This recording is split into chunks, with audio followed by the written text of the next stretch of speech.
রায়গঞ্জ শহরের যানজট আজ শহরবাসীর কাছে এক বড় যন্ত্রণার নাম। রেলগেট থেকে শুরু করে শিলিগুড়ি মোড়, হাসপাতাল সংলগ্ন এলাকা কিংবা শহরের ব্যস্ততম রাস্তাগুলি দিনের অধিকাংশ সময়ই যানজটের কবলে পড়তে হচ্ছে সাধারণ মানুষকে। আর এই পরিস্থিতির জন্য বিগত তৃণমূল সরকার ও তৎকালীন পুর বোর্ডের ব্যর্থতাকেই দায়ী করছেন শহরের বিভিন্ন মহল। স্থানীয়দের অভিযোগ, দীর্ঘদিন ধরে পরিকল্পনাহীনভাবে টোটোর সংখ্যা বেড়েছে। রেজিস্ট্রেশনের নামে অর্থ সংগ্রহ করা হলেও বাস্তবে কোনো নিয়ন্ত্রণ ব্যবস্থা গড়ে তোলা হয়নি। ফলে বর্তমানে শহরের ভেতরে ও আশপাশের এলাকা থেকে বিপুল সংখ্যক টোটো প্রবেশ করায় যানজট কার্যত নিত্যদিনের সমস্যা হয়ে দাঁড়িয়েছে। টোটো চালক সাগর সরকার বলেন, বিগত পুর বোর্ড রেজিস্ট্রেশনের নামে টাকা নিলেও টোটো নিয়ন্ত্রণে কার্যকর কোনো পদক্ষেপ নেয়নি। তার মতে, শহরের বাইরে থেকে আসা টোটোর সংখ্যা বেড়ে যাওয়ায় যেমন যানজট বাড়ছে, তেমনই কমছে স্থানীয় চালকদের আয়। শহরের ব্যবসায়ী কৌশিক দাস বলেন, রায়গঞ্জে এখন এমন পরিস্থিতি তৈরি হয়েছে যে যেখানে 5 মিনিটে পৌঁছানোর কথা সেখানে যানজটের কারণে আধ ঘন্টা পর্যন্ত সময় লেগে যাচ্ছে। বহু বছর ধরে নানা প্রতিশ্রুতি দেওয়া হলেও টোটো সমস্যার স্থায়ী সমাধান করা হয়নি। নিখিলবঙ্গ শিক্ষক সমিতির জেলা সম্পাদক বিপুল মৈত্রও বিগত সরকারের ভূমিকা নিয়ে প্রশ্ন তুলেছেন। তার বক্তব্য, লাগামহীন দুর্নীতি ও প্রশাসনিক ব্যর্থতার ফল আজও ভোগ করতে হচ্ছে শহরবাসীকে। স্কুল কলেজগামী পড়ুয়াদেরও প্রতিদিন এই যানজটের সমস্যার মুখোমুখি হতে হচ্ছে।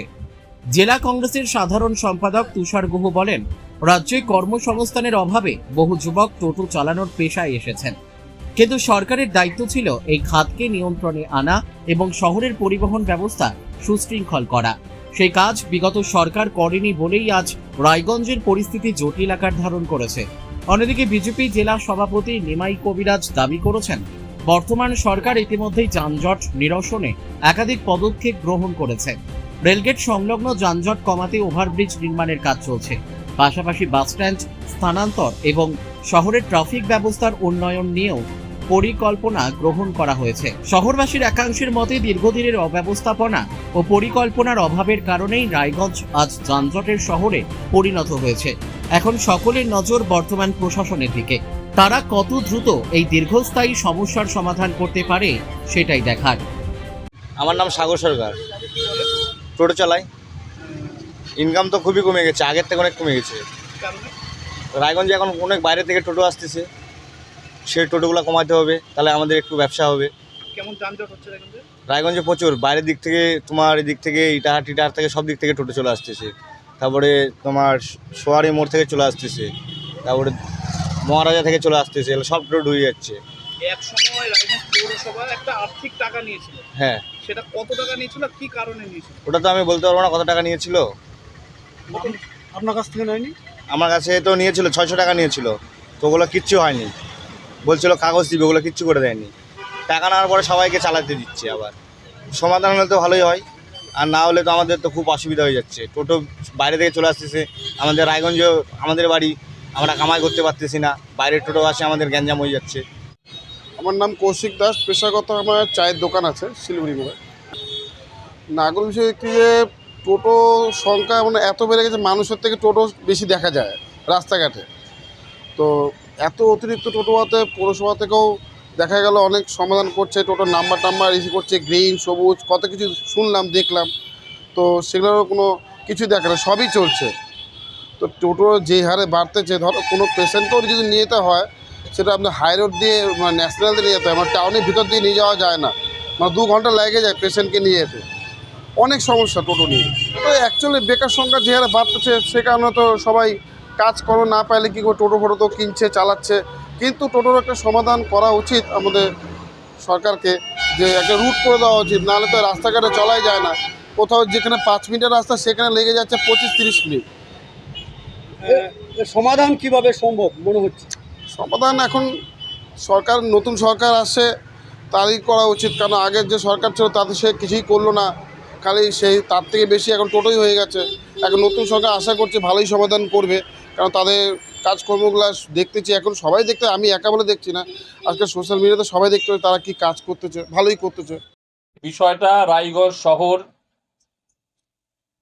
জঞ্জাল মুক্ত শহর করবার লক্ষ্যে ভারতীয় জনতা পার্টির মাননীয় উত্তর দিনাজপুর জেলার রায়গঞ্জের সাংসদ কার্তিক চন্দ্র পাল মহাশয় এবং রায়গঞ্জের মানুষ তাকে বিধায়ক করে পাঠিয়েছেন এবারের নির্বাচনে কৌশিক চৌধুরী মহাশয়।